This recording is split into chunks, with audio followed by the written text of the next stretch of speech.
Perkenalkan, saya Clara Sita Damaris, kelas 1A, Prodi S1 Keperawatan, Stikes Dirgahayu Samarinda.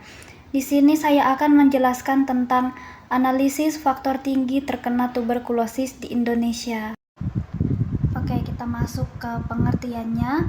Apa sih pengertiannya tuberkulosis itu? Tuberkulosis merupakan penyakit menular yang disebabkan oleh bakteri Mycobacterium tuberculosis yang merupakan kelompok bakteri tahan asam. Nah, untuk bagian ini, kapan sih orang itu bisa dikatakan BTA positif? Yaitu adalah ketika hasil pemeriksaan mikroskopis orang tersebut ditemukan adanya bakteri tahan asam pada sampel dahaknya. Nah, ketika BTA ini ditemukan semakin banyak dalam sampel dahaknya dia, maka semakin besar pula resiko untuk dia menularkannya ke orang lain juga. Kita lanjut. Penyakit TB merupakan penyakit kronis yang menyerang paru manusia, kecuali bagian pleura atau lapisan luarnya paru, dan kelenjar pada hilus. Selain menyerang paru, TB juga dapat menyerang organ lain. Nah, pada organ lain yang terserang TB paru ini biasanya seperti payudara, tulang belakang, atau kelenjar pada tubuh manusia. Nah, untuk TB yang menyerang organ lain ini dia biasa disebut sebagai TB ekstra paru. Baik, selanjutnya kita masuk ke gejala-gejala TB. Untuk gejala TB yang pertama itu dia ada batuk selama 3 minggu atau lebih. Nah, kemudian yang kedua, dahak bercampur dengan darah. Ini kenapa sih dia itu bisa bercampur dengan darah? Itu karena adanya kerusakan pada dinding paru atau saluran pernapasan penderita yang diakibatkan oleh bakteri TB ini. Kemudian yang ketiga, nafsu makan dan berat badan menurun. Nah, yang keempat, tubuh terasa tidak nyaman. Tidak nyaman seperti apa? Yaitu biasanya pada penderita TB itu biasanya badan mereka itu terasa seperti lemas, tidak berenergi, tidak bersemangat, dan lain sebagainya.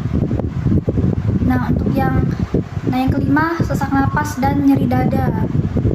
Kemudian yang keenam, berkeringat pada malam hari.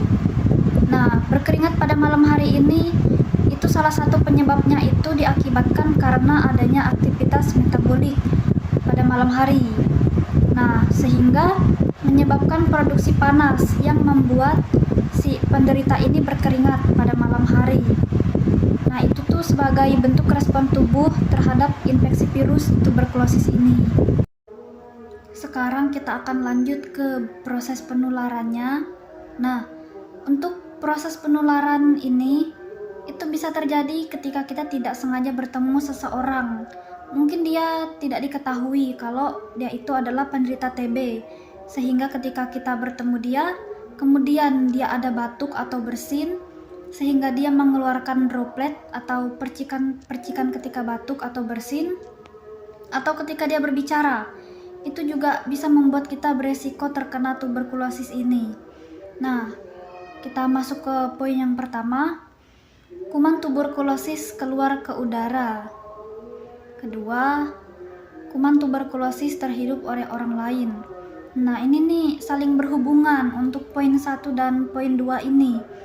Jadi ketika seseorang yang terinfeksi TB paru ini batuk atau bersin, itu dia mengeluarkan virus bakteri yang ada di dalam tubuhnya dia itu ke udara. Itu dalam bentuk droplet atau percikan-percikan air liur.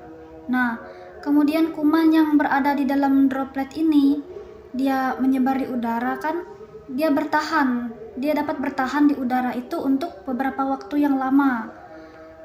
Terus, jika ada orang yang terhirup droplet ini, terutama untuk mereka yang punya kontak erat dengan penderita TB ini, seperti misalnya keluarga atau temannya dia, itu mereka bisa terpapar atau terinfeksi oleh virus TB ini juga.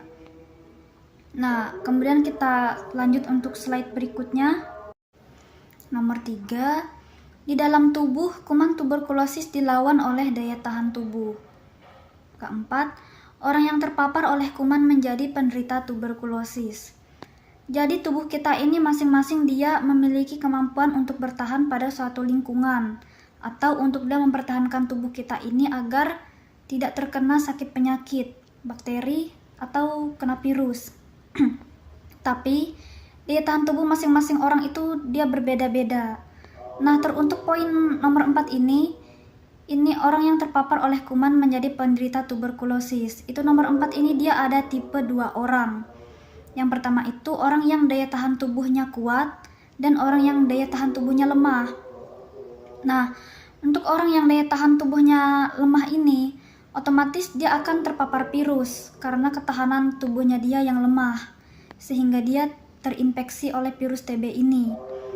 Kemudian sebaliknya, untuk orang yang daya tahan tubuhnya kuat, ketika dia berinteraksi dengan orang penderita TB, dia tidak akan ikut terinfeksi. Kita masuk ke slide selanjutnya, yaitu hasil analisis faktor tinggi pemicu TB. Jadi hasil analisis ini dia diambil dari salah satu daerah yang ada di Indonesia, yaitu Provinsi Lampung, Kabupaten Tulang Bawang di tahun 2023. Nah, kemudian dari hasil analisis ini didapati bahwa faktor yang menyebabkan TB yang pertama ada status gizi.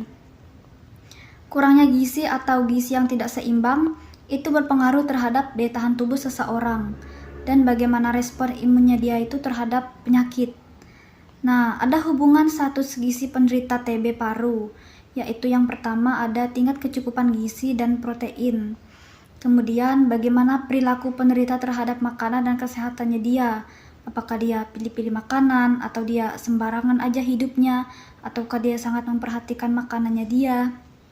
Kemudian serta berapa lama dia sudah menderita TB. Nah, kemudian yang kedua ada riwayat kontak dengan penderita TB. Teruntuk orang yang memiliki riwayat kontak dengan penderita TB ini, dia tidak semua yang memiliki riwayat kontak itu bisa terjangkit TB. Itu tergantung dengan seberapa kuat daya tahan tubuhnya dia. Kemudian yang ketiga, perilaku merokok. Merokok itu dia dapat mengganggu efektivitas setengah mekanisme pertahanan respirasi atau pernapasan. Nah, asap rokok itu dia juga bisa menyebabkan menurunnya silia dan juga merangsang pembentukan mukus atau lendir di dalam paru-paru, sehingga dia terjadi penimbunan mukosa dan itu meningkatkan resiko pertumbuhan bakteri masuk ke paru dan juga kuman penyebab TB di parunya perokok. Nah, yang keempat, kondisi rumah. Kondisi rumah yang tidak sehat seperti yang ventilasinya ditutup, itu sehingga terhalangnya proses pergantian udara. Kemudian jenis lantai yang dia pakai itu terbuat dari apa? Apakah misalnya dari papan, sehingga dia menimbulkan kelembapan. Itu juga bisa menjadi faktor penyebab terkena tuberkulosis. Baik, penjelasan saya terkait analisis faktor tinggi penyebab tuberkulosis sudah selesai. Sekarang saya akan menjawab pertanyaan dari Ibu. Yang pertama ada, mengapa judul analisis Anda menarik untuk dibaca dan diteliti kembali oleh orang lain? Nah, karena Indonesia merupakan negara dengan penderita tuberkulosis tertinggi di dunia, yang itu menempati posisi nomor 3 di dunia. Nah, kemudian dengan diteliti kembali judul analisis saya, dapat menghasilkan penemuan baru yang relevan dan bermanfaat. Nah, kemudian yang kedua, bagaimana hasil analisis saya dapat memberikan manfaat bagi mahasiswa perawat lain. Nah, yaitu dengan adanya hasil analisis ini, diharapkan mahasiswa perawat dapat mempelajari faktor penyebab TB, dan kemudian ini bisa membantu mereka dalam memberikan perawatan yang holistik dan berfokus pada pasien, serta dapat juga memberikan pemahaman bagi mahasiswa perawat tentang penyakit TB dan faktor yang berkontribusi terhadap penularan penyakit ini dan perkembangannya TB. Sekian dan terima kasih.